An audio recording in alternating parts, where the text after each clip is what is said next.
What is up, guys? We're in here with Invest with Doc. And just to set expectations, you guys are going to hear a clip from an exclusive interview with Simon that only my patrons have heard, right? This is not the whole interview, it is just a piece. If you want the whole thing, definitely come over to the Patreon, less than a cup of coffee, but it's going to completely tie together the whole thing here. And I wanted to have something special for Doc coming on here. So, Doc, if you can introduce yourself, let the people know how you got into crypto, and and then we'll take it from there. Yeah, well, first of all, I really appreciate you having me on. We've been having some really good discussions over the past week with Coin Vault, and it's been awesome getting to know you. So a pleasure to be here. Thanks again for having me on. So I'm Invest with Doc. I started a YouTube channel late 2024. Started off talking about Bitcoin, all things macroeconomics. My MBA has a concentration in econ and finance, so that's kind of my true love. But I also love crypto, right? I bought my first crypto Litecoin in 2017, and of course lost it on a wallet on my Android phone. But I've been hooked ever since. When I'm not talking on a camera here or sitting in front of a computer, I'm a active duty Air Force physician. And just trying to tie all things together, loving the space. I think we're in such an exciting time to be in crypto right now, right? We're turning the corner. We're kind of getting ready to finish up this bear market. And then it's all downhill from there. So really excited to be here. Good. So let's set the expectation here with the talk here. I think ZEBEC's best kept secret nobody is talking about is people have touched on banking the unbanked. And I think that people really kind of think of it as this like humanitarian project, right? Like it's like, okay, well, you're going to probably have to put in more than you get out. But to me, it's more like the gold rush. It's all this untapped economy that's waiting to take full advantage of the dollar. They want the dollar. They want remittance payments. And ZEBEC can give it to them more cheaply, more efficiently than anyone else can do it, right? And I think a lot of people are downplaying this point, and we're going to explore it today. I'm going to play a couple clips. Love to get your opinion. And of course, you guys know we always have an interactive show. We give you guys the information, and then we get into the comments. We have a time limit today, so we might not be able to get to all the comments, but I just want to let you guys know that because I appreciate everyone who watches. But let me go ahead here and share my screen.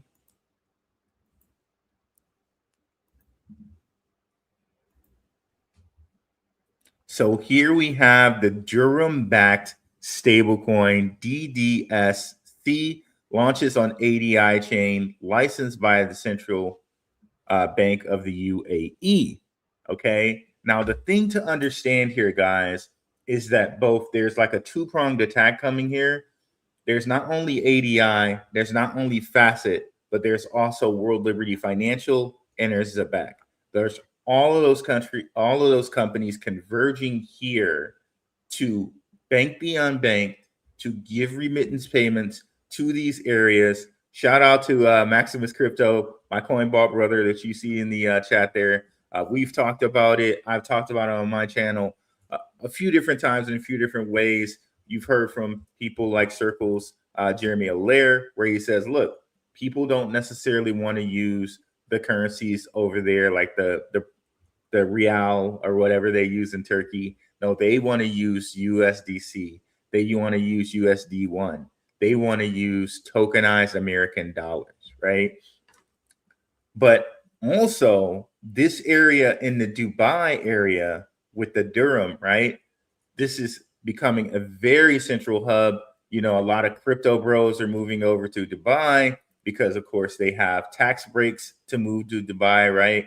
So it's very advantageous for them to be in Dubai. But Dubai is like a central hub to get to wherever you want there in the Europe, MENA, Middle East region. You're going to go through Dubai, right?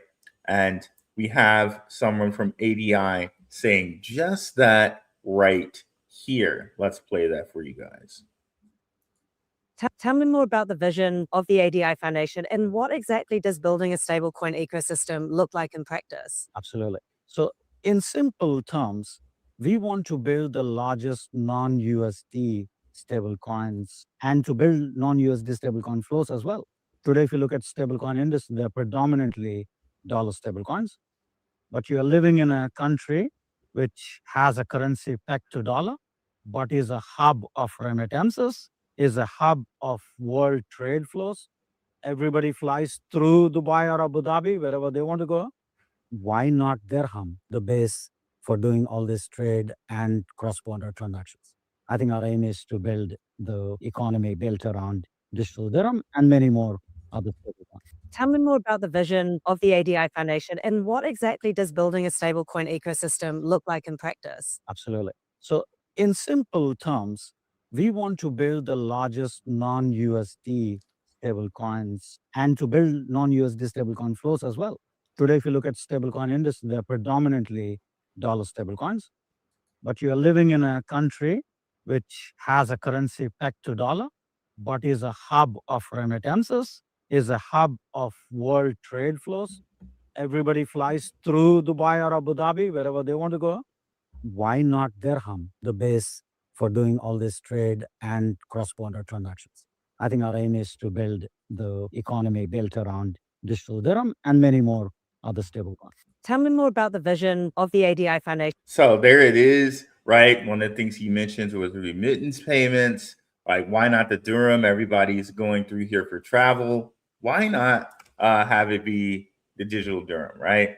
One of the things that I can show you here as well, right? Just recently got this news. Your paycheck shouldn't stop at your wallet.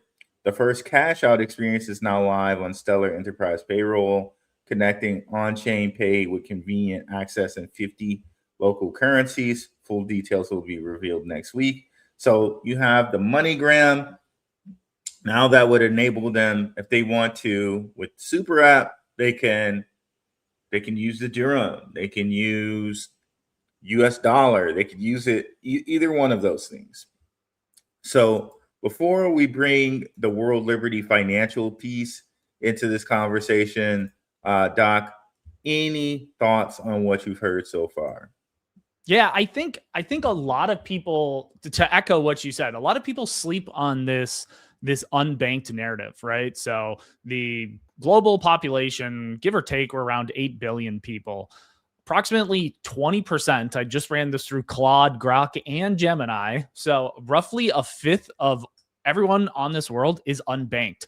And that doesn't even count the folks who are underbanked, or are, put differently, are banking in, for lack of a better term, predatory systems, right? High fees, they're borrowing your money, right? Because the banks borrow our money at super high leverage rates. They make money off it, which is another reason, I'm sure we can talk about this later, is another reason why the Clarity Act probably isn't getting passed right now, because, right, all the banks are pushing back against it. But stable coin payments, I've been saying this for the past several months, is going to be one of the biggest things that brings on new users, okay? So the whole thing is, maybe back in 2017, 2018, being in crypto was very cyberpunk, right? It was like super not mainstream. It was kind of underground. There's the whole Silk Road aspect to it. Yeah. Fast forward 2026, it is nothing like that. There are people using Web3 technology and they don't even know they're using it. So how do I tie this back to stable coins? You had mentioned the Super App with ZEBEC. That is in and of itself bringing on so many people, so many users into Web3. And in my opinion, this is just like what the floodgates, right? People then start to learn, oh, there is a faster, cheaper, more efficient way to get into finance via crypto. So we talked about the stable coin over here. In the Middle East area, I think it's huge, right? So my wife is from Eastern Europe. The ruble has lost so much value, right? She always tells me her family's currency, it quite literally is I like to think of it as like a melting ice cube. And the US dollar is not perfect, but it sure is a lot more stable than some of these other currencies. So I'm glad that they're bringing on USDC. I know you had mentioned, I'm probably mispronouncing this, the Duran. I think that's great to bring that on as well. But I'm very, very excited that ZEBEC is starting to talk about stablecoin payments. And I think y'all should make sure you watch the end of this.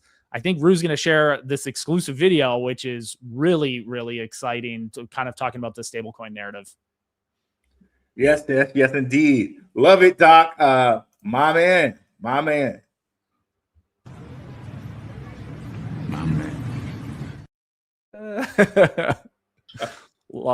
it. Let's get into the World Liberty Financial piece, and then we'll play that exclusive part from Simon a little bit here. Now, if you guys aren't familiar, the whole World Liberty Financial piece, let's bring back up the share here.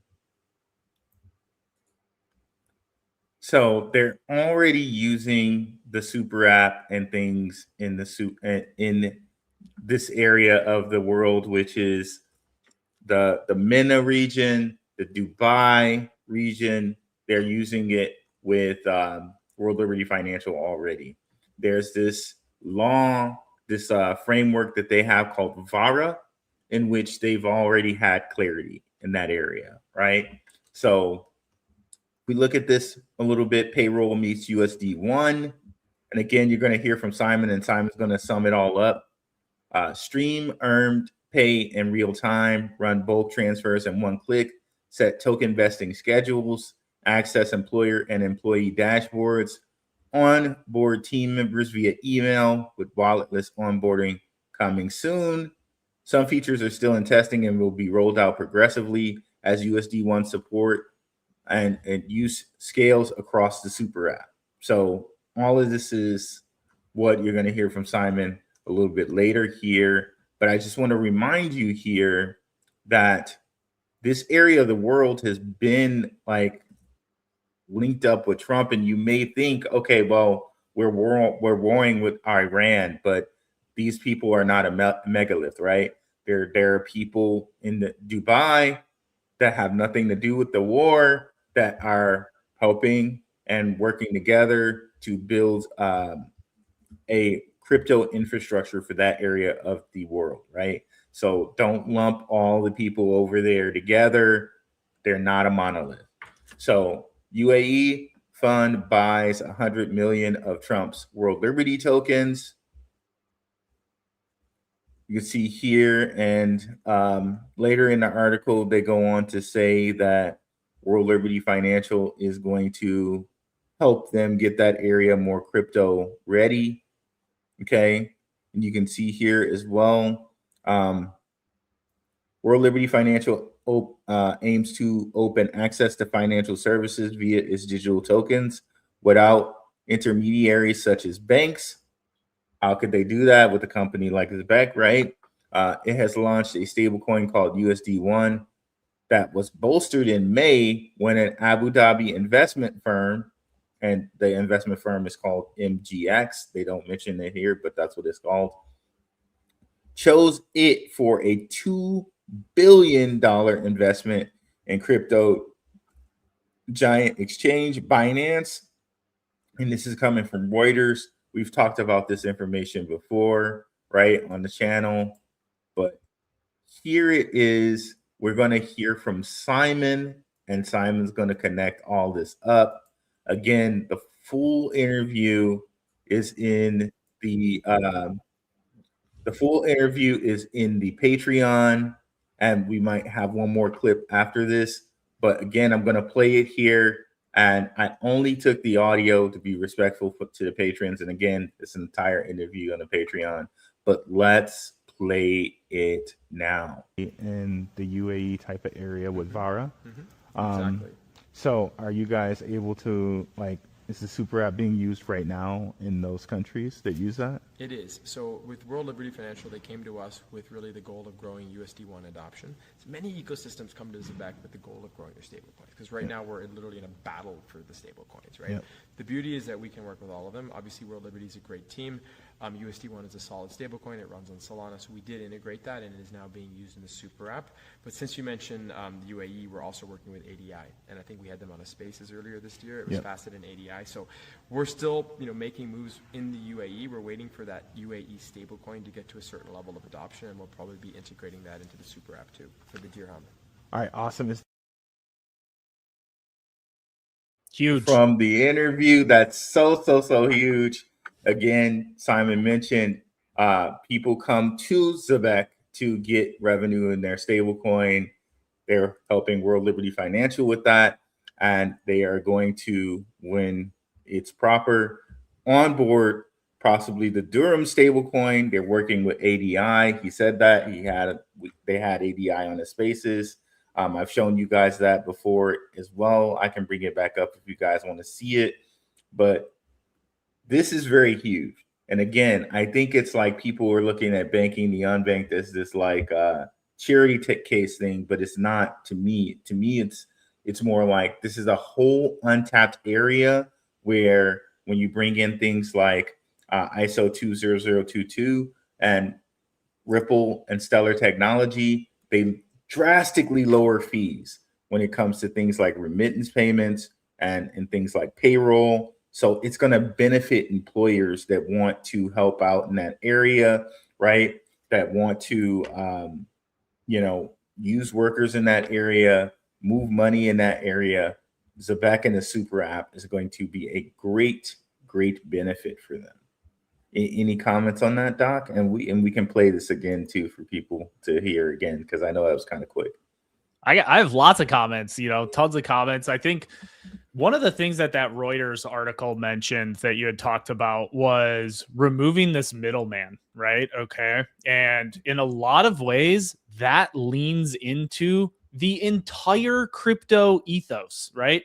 Bitcoin was created to send payments between individuals without having all these bank intermediaries in place. Okay. So we talk about the super app. We talk about stablecoin payments. I think there is a huge opportunity here, especially in the Middle East. Stablecoins, in my opinion, are going to be game changing in so many different ways and things that we've talked about before. But I think let's think about it like this. And I'm gonna go on a small tangent, but I promise I'm gonna circle this all back. My brother-in-law works in HR. Okay, he's a HR for a small company, and I hear it firsthand. Maybe this is why ZEBEC resonates with me so much, but I hear it firsthand. The hassles of not only onboarding new employees, but also the fees associated just with paying employees. Okay. So ZEBEC, the use case is there, right? I said Zeus. I just saw Odyssey last night. So a Freudian slip. The use case is there, right? Pay people in real time. Okay. You work 2 hours, you get paid in real time instantly. Let's remove all the friction. Okay. So if we zoom out even on like more of a global view, there's like, last number I heard, there's like $20,000 different crypto projects, right? Give or take. There's a lot. Okay. The overwhelming majority of them have zero use case. Okay. Yep. No use case. Now, zero revenue as well. Okay, you're reading my mind. We have some Bluetooth going on here. They also have no revenue. Okay, so now here we say, okay, there's some projects that have a use case. Who is doing it on a global scale? Few and far between, right? Few and far between. And now they're partnering with juggernauts in the space, like World Liberty Fi, right? Like USD1. And the way that I interpret all of this is, okay, the use case is there. The scalability is there, right? Trillions of dollars flow through different payroll vehicles every 2 weeks or every week, right? ZEBEC doesn't even need to tap into a fraction of that, and number go up technology is there, right? The revenue that's already in place now gets gas thrown on it to fuel the fire. The other thing is, I was having a conversation with Scott from Longview Compute yesterday. Shout out to Scott.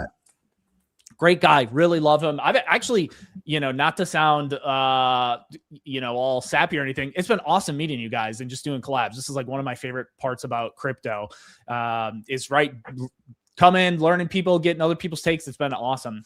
He said something about, and it's a little adjacent, but I think it's parallel nonetheless. We were talking about real world RWA stuff, and he said like a fraction of assets have been brought on chain. And I think the same applies here with real payroll, and not only just payroll, because guys, ZEBEC is so much more than just payroll, but the stablecoin narrative, guys, a fraction of payments made, again, I'm highlighting globally, is done on chain, right? There is a reason that MasterCard and Visa are bringing more on chain infrastructure, right? They see the writing on the wall. Okay. So Bitcoin's been out for 15, 16, 17 years. I'm sure someone can correct me in the comments. And we are still in the infancy stages, right? Now we're seeing projects on Solana, right? Super fast, super efficient, super secure, really changing the narrative. And I'm going to tie this back to Clarity here. Within the past week, we have seen a huge pushback from all of the banks, right? The JP Diamonds of the world with JP Morgan Chase, the Wells Fargo's of the world, the Bank of America's of the world. And they are saying the fear campaign is out in full force. The Clarity Act's bad. You know, President Trump's going to make all this money. This is all smoke and mirrors because the banks make money by our funds. Yes, you, everyone watching, our funds sitting in the bank. And then they go out and lend that money. It's the grease that wheels their entire system. So now Clarity's Act is potentially coming in. ZEBEC is positioned so well to fill a huge void. Again, we are not talking on like a state level. I know you're on the West Coast. I'm in Texas. This is so much more bigger than just the United States, right? We're talking about Dubai, amongst other Middle Eastern countries.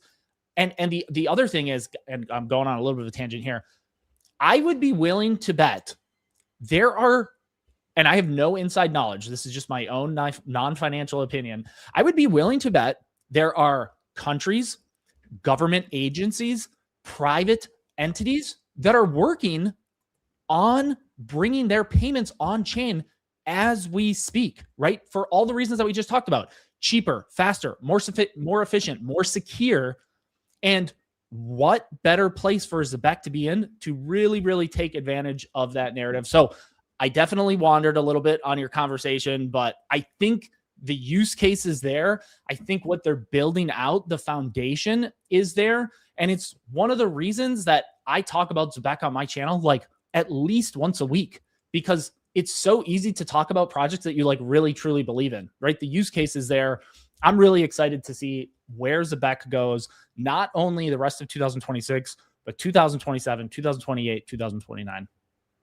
No, that's perfect, Doc. You segued us perfectly to what we want to talk about next. One, with it being global, okay, and trillions, right? And I see questions in the chat where people are talking about, is ZBCN core to the technology and things like that. The thing to understand is that ZBCN wants to be blockchain agnostic.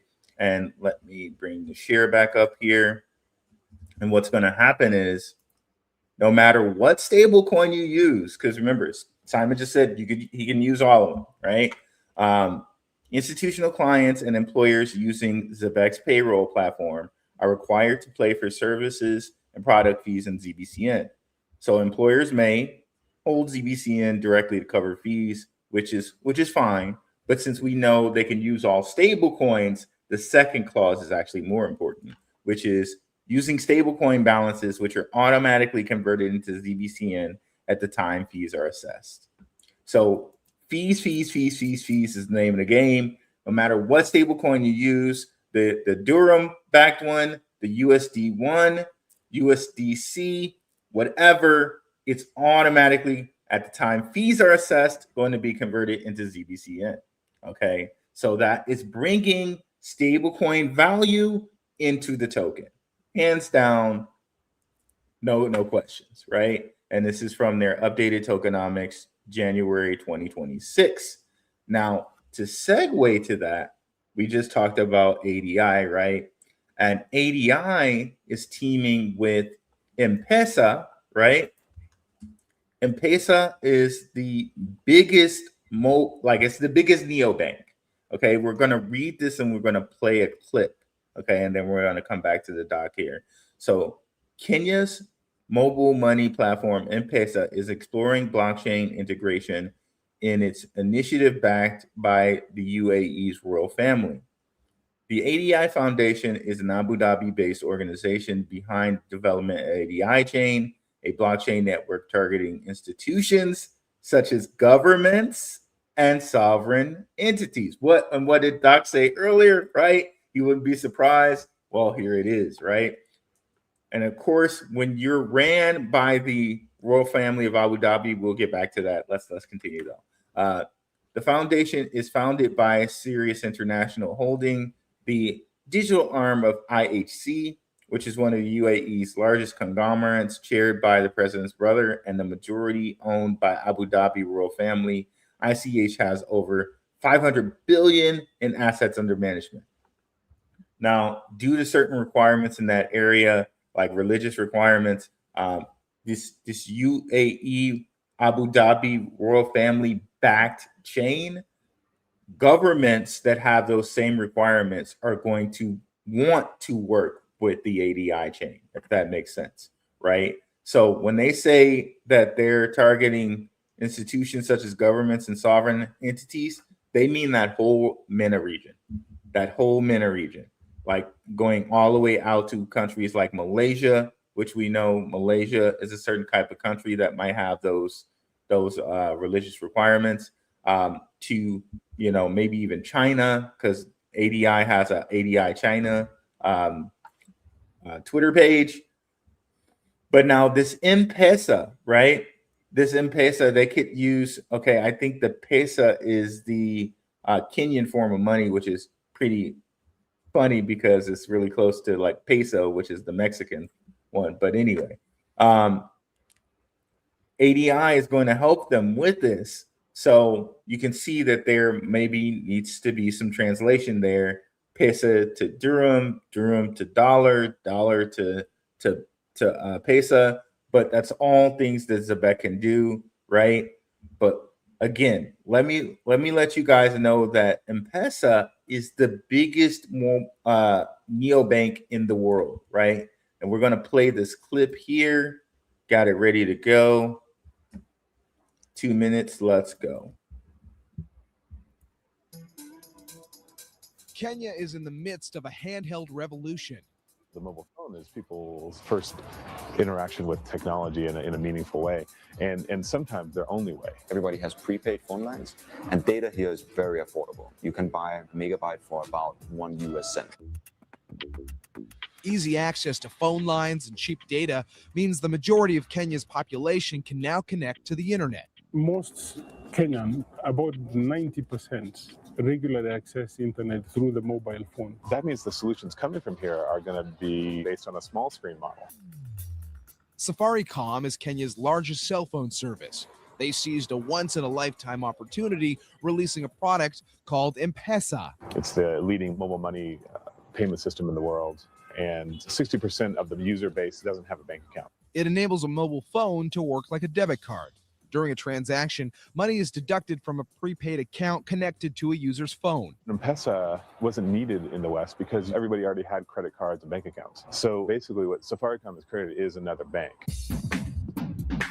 Money can be sent to other users and bills can be paid. Even purchases can be made at stores. Now everyone depends on it as a way of transferring money. The only significant change in money since credit cards 60 years ago is M-Pesa. The transaction costs for it are so minimal that banks cannot compete with it. But it has limitations too. Right now, it's only active in a handful of countries.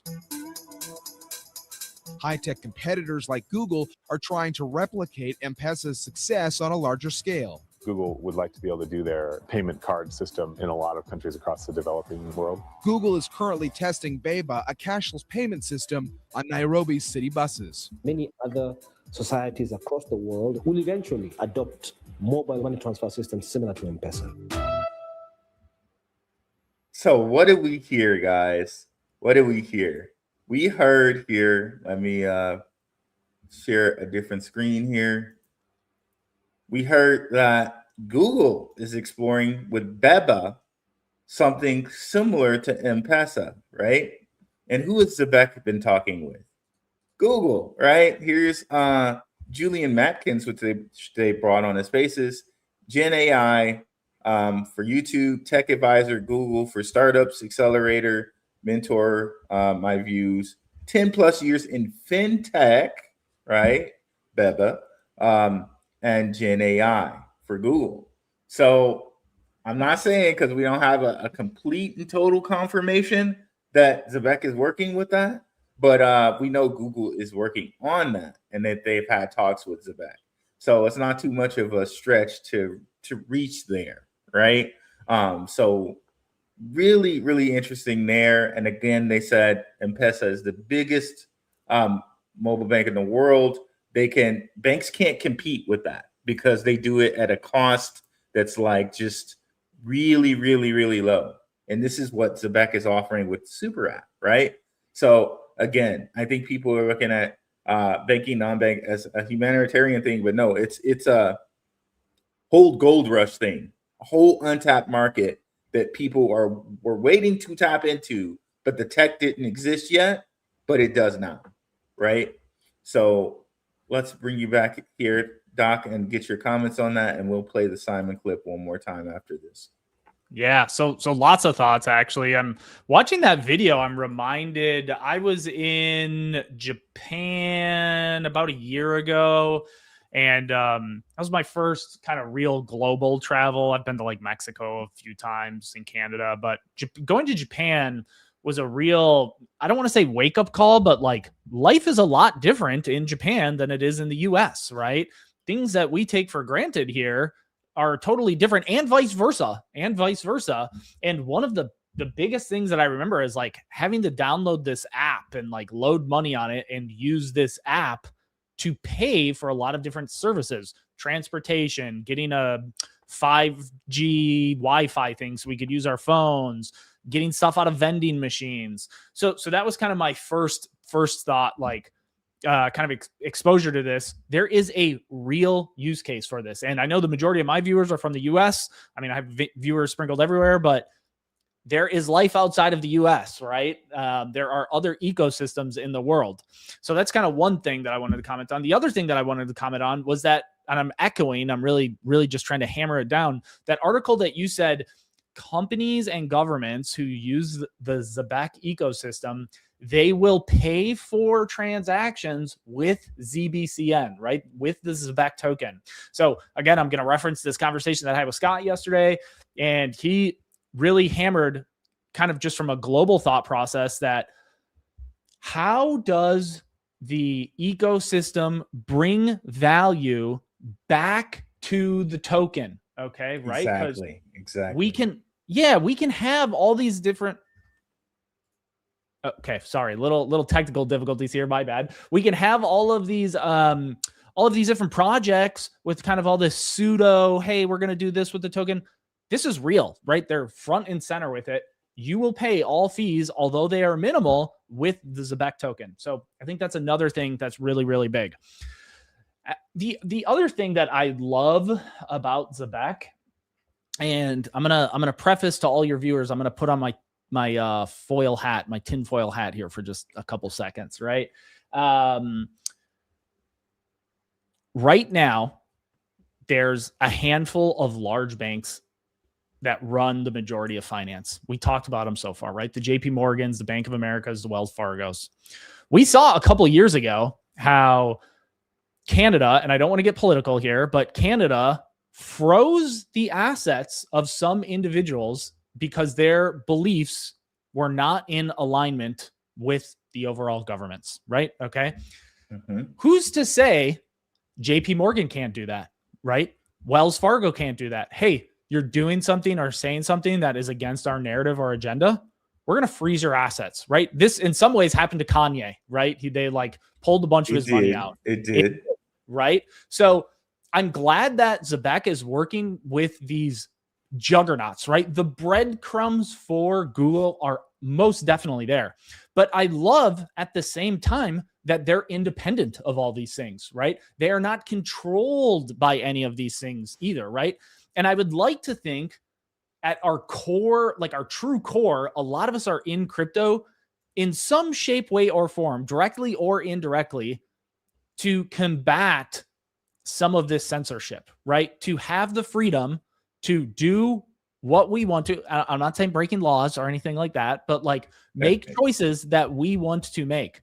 And I think ZEBEC really does play into that narrative, right? Is an entire narrative that is very true, right? You go on Twitter and go down the rabbit holes. That is very much a real thing.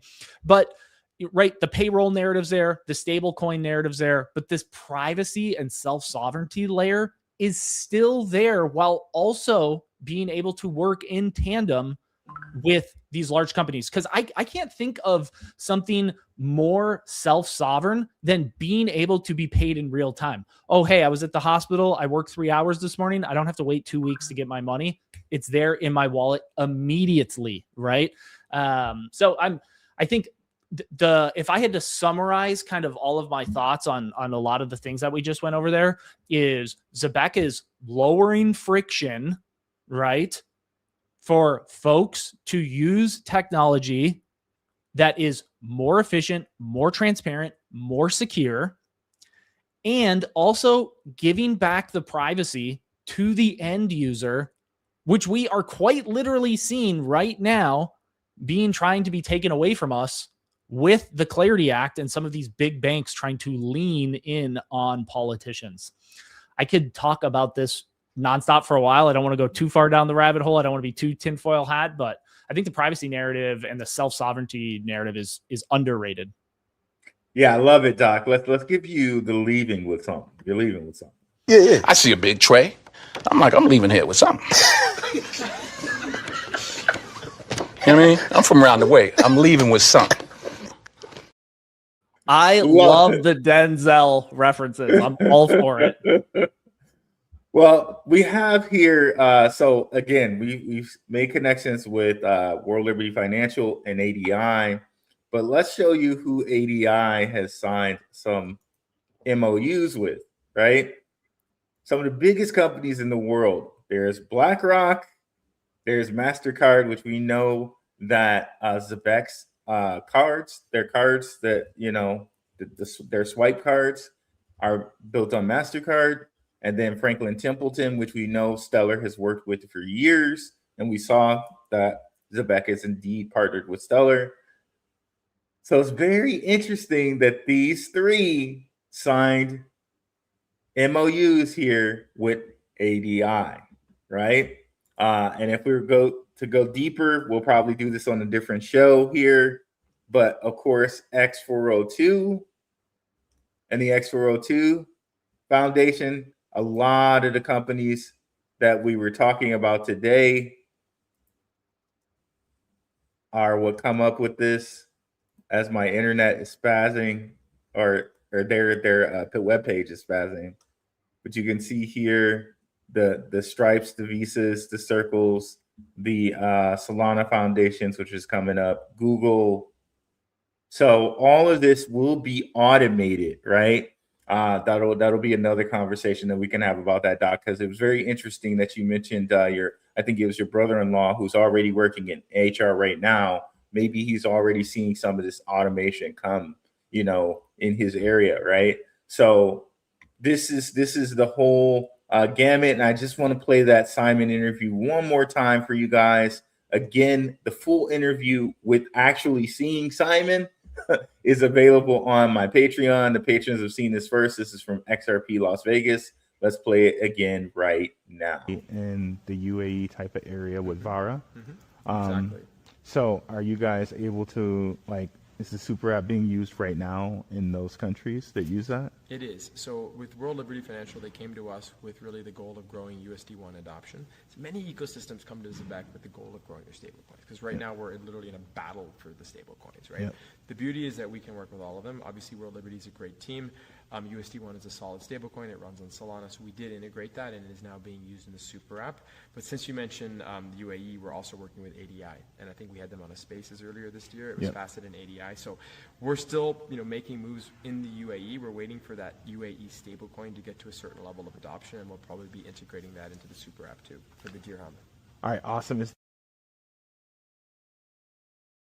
Is right there. Let's see here. Let's see if we can pick out some questions. And again, join us on Wednesday. And I know Doc is also streaming on his channel. Guys, definitely go cross-pollinate, guys. Like and subscribe to the Doc. Doc's guys, like and subscribe to me. Yeah, we're definitely going to do this again on Wednesday. And we're going to be talking near on Wednesday on the Doc's channel. So that's going to be a very, very great conversation about near. Some of the greatest tokenomics there with near. And I know Doc doesn't talk near much, so it's going to be real cool to expose near to his audience. Yeah, we're going to introduce near to the Invest with Doc fam and community. So I'm really excited for that. And yeah, everyone watching here on my channel, go check out, Blackrue on Twitter, here on YouTube as well. I'll pin in the comments once this is finished his channel. So you guys definitely check him out, because honestly, this is, in my opinion, one of the best ways to really learn about other projects and other communities, right? No one's an expert in every field, right? So this is one of the great things about doing collabs and learning from each other. Indeed. I see here from Mr. Spader, shout out to him, more stable coins, more usable corridors, more employers and more users, more payroll card payment activity, more platform revenue and fees, greater ZBCN utility and buyback capability, 100%. And just one thing I too want to clarify, you can use any stable coin and those fees will be transferred into ZBCN. So they made it very, very strategic in that you don't have to hold the ZBCN. You could just go about your day and use your stable coins, and automatically that liquidity is going to go into ZBCN. That cannot be understated. Let's continue on here. Shout out to the creators in the house.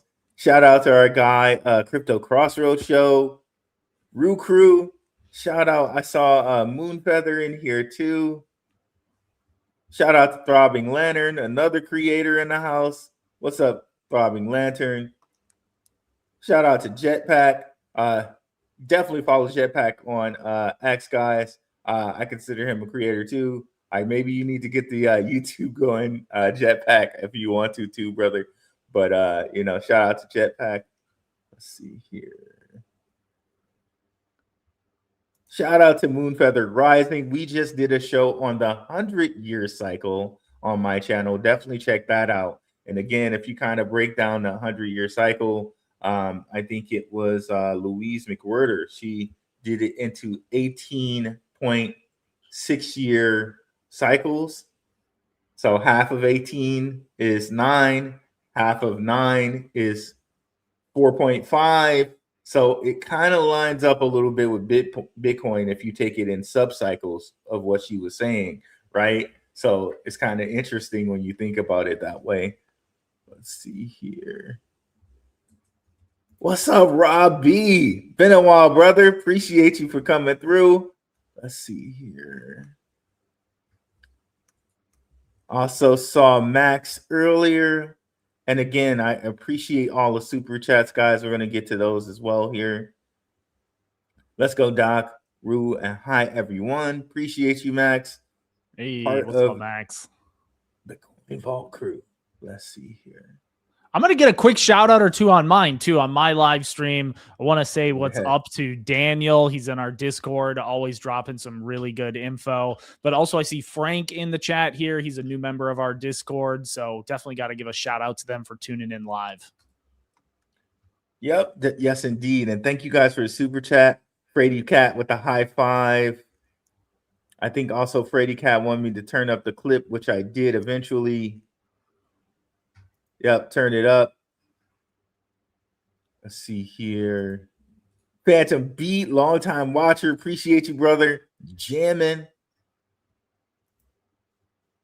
Freddy Cat gold coin. I'm not sure what that is. Then 100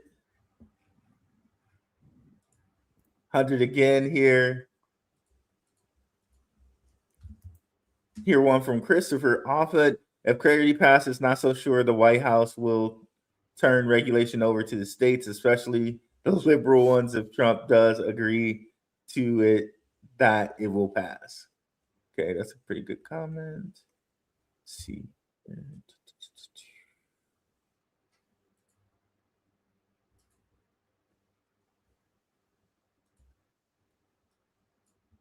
And I know we have a time constraint. We're right at the 45-minute mark. So let's close up here. Again, I know I normally get to all the comments, guys, but Doc has a time constraint. I'm going to give Doc the floor to give some parting comments. And for the Patreons, shout out to the Patreon. We're going to do our open mic night tonight every Saturday at 6 p.m. Arizona time. So, definitely if you guys want to join the Patreon, the link is in the description. But patrons, you guys will definitely see me tonight. But any parting words there, Doc? Well, I just want to say, really appreciate you having me on. This has been an awesome time doing the live streams. This is fun, kind of interacting with the crowd and the chat a little bit. So again, thank you. Appreciate you having me on. And for those who are watching, tune in Wednesday night, right? Because we're going to have Rue on my channel to talk all things near. And I guess the one thing that I just would want to leave with viewers is this is the most, in my opinion, one of the most exciting times to be in crypto, right? We've had this last year of just bear market pull downs. And if you are here right now in the thick of the bear market, you are a true crypto OG, right? And you've been through so much. We've all learned lessons, right? There's tuition in this market, right? But if you are here now and you are following strong key opinion leaders, I really think that this is the time for you to set up yourself as we start to turn the corner into this bullish market that I really think is just a few couple weeks or months away. Lock in. This is the most exciting time to be here, and I can't wait for all of us to have some awesome gains going into the next year. Very great one there, Doc. Some news I heard last night. Shout out to Shook Focus Digital. I saw that he posted this. Shout out. Definitely go over and check out Shook, guys. Have you ever heard of the inverse Kramer? Oh yeah. The opposite. Just do the opposite of what he does. So Jim Cramer apparently sold all his crypto. So bear market is over, boys. Ready to roll. Hey, if the inverse Kramer holds true, and it has, bro sold all his crypto, it's over. Hey, we're going to the moon now. We're going to the moon now. But a little fun there. But thanks so much, Docs, for coming on, and we'll be back at it on Wednesday. Thank you guys so much. Definitely like and subscribe if you made it to the end. Put M-Pesa in the chat, and that'll let us know that you made it to the end, and it'll help spread it around on both of our videos. And we're out. Peace.